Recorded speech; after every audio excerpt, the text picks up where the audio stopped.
মাঠে তখনও ব্যাট করছিলেন অমিত মজুমদার। ঢাকা প্রিমিয়ার লিগে রূপগঞ্জ টাইগার্সের হয়ে গাজী গ্রুপ ক্রিকেটার্সের বিপক্ষে খেলছিলেন। তবে দিনের খেলা শেষ হওয়ার কয়েক ঘন্টার মধ্যেই বদলে যায় পুরো দৃশ্যপট। সন্ধ্যার পর বিসিবির এক প্রেস বিজ্ঞপ্তিতে আসে চাঞ্চল্যকর তথ্য।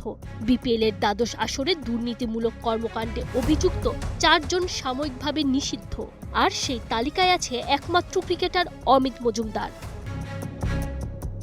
মূলত তার বিরুদ্ধে অভিযোগ ক্রিকেট ম্যাচের ফল, অগ্রগতি কিংবা অন্যান্য বিষয়ে বাজি ধরা, বাজি গ্রহণ এবং লে বেটিংয়ের সঙ্গে জড়িত থাকা।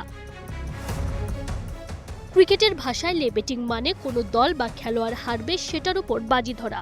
অর্থাৎ এই ক্রিকেটারের বিরুদ্ধে সরাসরি ম্যাচ ফিক্সিংয়ের অভিযোগ ওঠেনি, তবে এটাও ঠিক লে বেটিং থেকেই ম্যাচ ফিক্সিংয়ের বড় ঝুঁকি তৈরি হওয়ার সম্ভাবনা থাকে।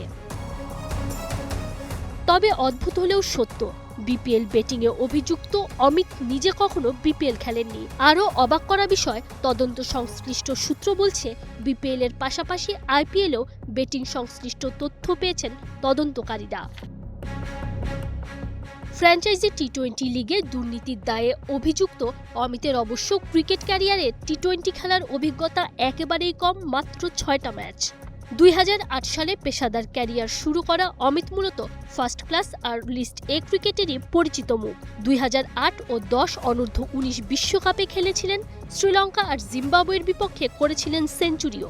তবে আন্তর্জাতিক পর্যায়ে জায়গা করে নিতে পারেননি কখনোই।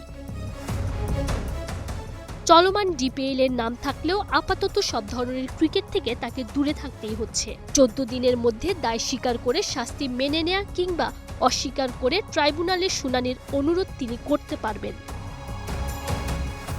Tanzim Oishi, star play.